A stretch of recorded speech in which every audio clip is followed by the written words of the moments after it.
From the Diary of Annie Frank Hindi Story Translation Class 10 First Flight Chapter 4 आपके पढ़ने से पहले एनेलिस Mary Anne Frank 12 जून 1929 फरवरी मार्च 1945 एक German मूल की यहूदी लड़की थी जिसने द्वितीय विश्व युद्ध में नीदरलैंड के जर्मन कब्जे के दौरान एम्स्टर्डम में अपने परिवार और 4 दोस्तों के साथ छिपकर लिखा था। जर्मनी में नाजियों के सत्ता में आने के बाद उनका परिवार एम्स्टर्डम चला गया था, लेकिन जब नाजी कब्जे ने नीदरलैंड में विस्तार किया तो वे फंस गए थे। जैसे यहूदी आबादी के खिलाफ उत्पीड़न बढ़ता गया, परिवार जुलाई 1942 में अपने पिता ओटो फ्रैंक के कार्यालय भवन में छिपे हुए कमरों में छिप गया।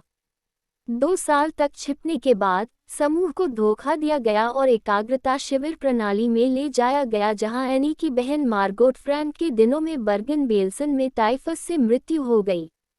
उसके पिता ओटो, समूह के एकमात्र उत्तरजीवी, युद्ध समाप्त होने के बाद एम्स्टर्डम लौट आए, यह पता लगाने के लिए कि उनकी डायरी सहेज ली गई है। यह मानते हुए कि यह एक अनूठा रिकॉर्ड है, उन्होंने इसे अंग्रेजी में the diary of a young girl के नाम से प्रकाशित करने के लिए कार्रवाई की। डायरी एनी फ्रैंक को उनके 13वें जन्मदिन के लिए दी गई थी और 12 जून 1942 से 1 अगस्त 1944 की अंतिम प्रविष्टि तक उनके जीवन की घटनाओं का वर्णन करती है। अंततः इसका मूल डच से कई भाषाओं में अनुवाद किया गया और यह दुनिया की सबसे ज़्यादा पढ़ी जाने वाली किताबें। डायरी पर आधारित कई फिल्में, टेलीविज़न और नाट्य प्रस्तुतियां और यहाँ तक कि एक ओपेरा भी बन चुका है। एक परिपक्व और व्यवहारिक दिमाग के काम के रूप में वर्णित, डायरी नाजी कब्जे के तहत दैनिक जीवन की एक अंतरंग परीक्षा प्रदान करती है। एनी फ्रैंक होलोकॉस्ट पीड़ितों में सबसे प्रसिद्ध और चर्चित लोगों में से एक बन गई है। डायरी में लिखना मेरे जैसे व्यक्ति के लिए डायरी में लिखना वाकई एक अजीब अनुभव है। सिर्फ इसलिए नहीं कि मैंने पहले कभी कुछ नहीं लिखा, बल्कि इसलिए भी कि मुझे ऐसा लगता है कि बाद में न तो मुझे और न ही किसी और को 13 साल की स्कूली छात्रा के संगीत में दिलचस्पी होगी। और ठीक है, कोई बात नहीं, मुझे लिखने का मन करता है और मुझे अपनी छाती से हर तरह की चीज़ें निकालने की और भी अधिक आवश्यकता है। कागज़ में लोगों की तुलना में अधिक धैर्य है। मैंने यह कहावत उन दिनों में से एक के बारे में सोचा था जब मैं थोड़ा उदास महसूस कर रहा था और घर पर अपनी ठुड्डी को हाथों में लिए ऊब और उदासीन सोच रहा था कि मैं अंदर रहूं या बाहर जाऊं। मैं अंत में वहीं रुक गया जहां मैं था, सोच रहा था, हाँ, कागज़ में अधिक धैर्य होता है। और चूंकि मैं किसी और को इस कठोर समर्थित नोटबुक को पढ़ने की योजना नहीं बना रहा हूँ, जिसे भव्य रूप से डायरी कहा जाता है, जब तक कि मुझे कभी भी वास्तविक नहीं मिलना चाहिए दोस्त, शायद इससे कोई फर्क नहीं पड़ेगा। अब मैं उस बिंदु पर वापस आ गया हूँ जिसने मुझे पहली जगह में एक डायरी रखने के लिए प्रेरित किया। मेरा कोई दोस्त नहीं है। मैं इसे और स्पष्ट रूप से बता दूँ, क्योंकि कोई भी इस बात पर विश्वास नहीं करेगा कि एक 13 वर्षीय लड़की दुनिया में बिल्कुल अकेली है। और मैं नहीं हूँ। मेरे प्यारे माता पिता और 16 वर्षीय बहन हैं, और लगभग 30 लोग हैं जिन्हें मैं दोस्त कह सकता हूँ। मेरा एक परिवार है, प्यार करने वाली चाची और एक अच्छा घर है। नहीं, ऊपरी तौर पर मेरे पास सब कुछ है, सिवाय मेरे एक सच्चे दोस्त के।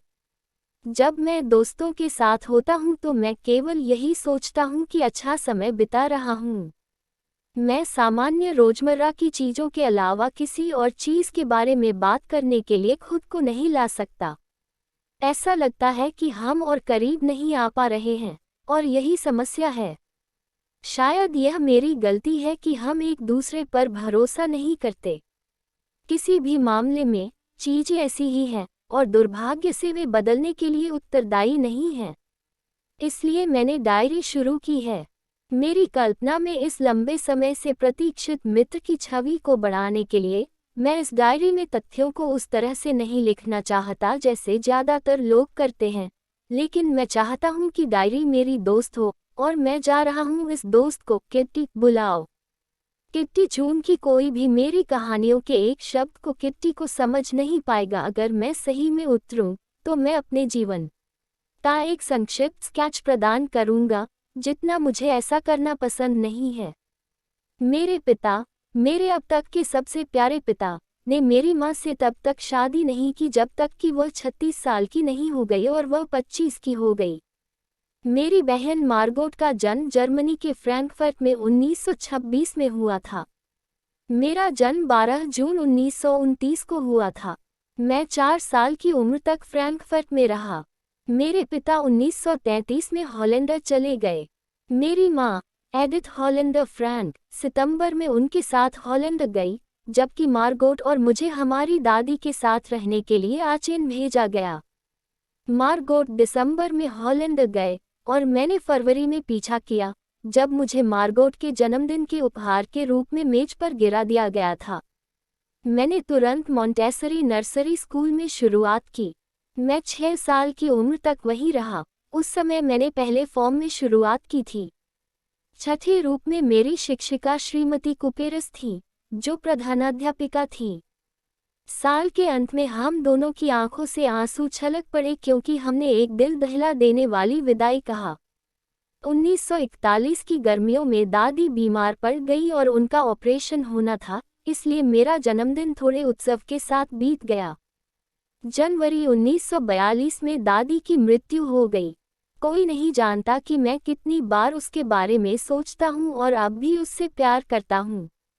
1942 में इस जन्मदिन समारोह का उद्देश्य दूसरे की भरपाई करना था और बाकी के साथ दादी की मोमबत्ती जलाई गई थी।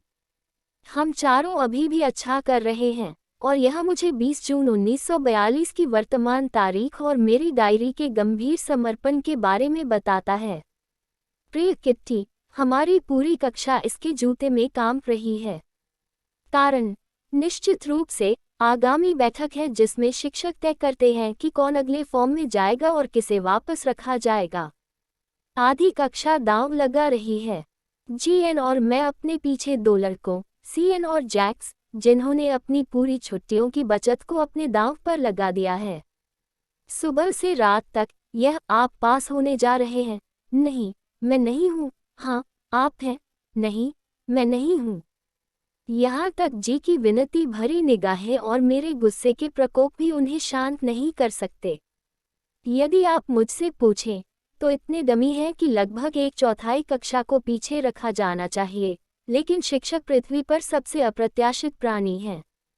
मैं अपनी गर्लफ्रेंड और अपने बारे में इतना चिंतित नहीं हूँ। हम कर देंगे। एकमात्र विषय जिसके बारे में मैं निश्चित नहीं हूँ वह है गणित। वैसे भी हम केवल प्रतीक्षा कर सकते हैं। तब तक हम एक दूसरे से कहते रहते हैं कि हिम्मत मत हारो। मैं अपने सभी शिक्षकों के साथ बहुत अच्छा व्यवहार करता हूँ। इनमें 9 हैं, 7 पुरुष और 2 महिलाएं। मैथ्स पढ़ाने वाले पुराने धुरंधर मिस्टर कीसिंग सदियों से मुझसे नाराज थे क्योंकि मैं बहुत बातें करता था। कई चेतावनियों के बाद मैंने मुझे अतिरिक्त होमवर्क सौंपा है। विषय पर एक निबंध, एक चैटर बॉक्स, आप उसके बारे में क्या लिखें? मुझे इसके बारे में बाद में चिंता होगी, मैंने फैसला किया। मैंने अपनी नोटबुक में शीर्षक लिख दिया, उसे अपने बैग में रख लिया और चुप रहने की कोशिश की। उस शाम, जब मैंने अपना बाकी का होमवर्क पूरा कर लिया, तो निबंध के बारे में नोट ने मेरी नज़र को पकड़ लिया। मैं अपने फाउंटेन पेन की नोक चबाते हुए विषय के बारे में सोचने लगा।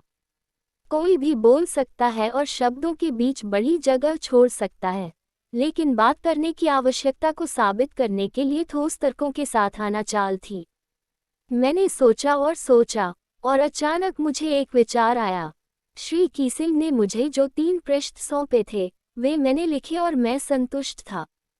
मैंने तर्क दिया कि बात करना एक छात्र का गुण है और मैं इसे नियंत्रण में रखने के लिए अपनी पूरी कोशिश करूंगा, लेकिन मैं कभी भी इस आदत से खुद को मुक्त नहीं कर पाऊंगा क्योंकि मेरी माँ ने उतना ही बात की जितना मैंने किया था, और यह कि वहाँ है विरासत में मिले लक्षणों के बारे में आप इतना कुछ नहीं कर सकते।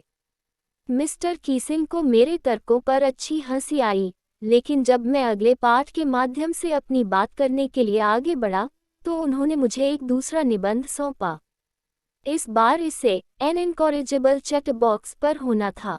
मैंने इसे सौंप दिया और श्री कीसिंग के पास 2 पूरे पाठों के लिए शिकायत करने के लिए कुछ भी नहीं था। हालांकि तीसरे पाठ के दौरान उसके पास आखिरकार पर्याप्त था। एनी फ्रैंक, कक्षा में बात करने की सजा के रूप में एक निबंध लिखें जिसका शीर्षक है क्वैक क्वैक क्वैक सब मिस्ट्रेस चैटरबॉक्स। क्लास गरज उठी। मुझे भी हंसना पड़ा, हालांकि मैं चैटरबॉक्स के विषय पर अपनी सरलता को लगभग समाप्त कर चुका था। यह कुछ मौलिक लेकर आने का समय था।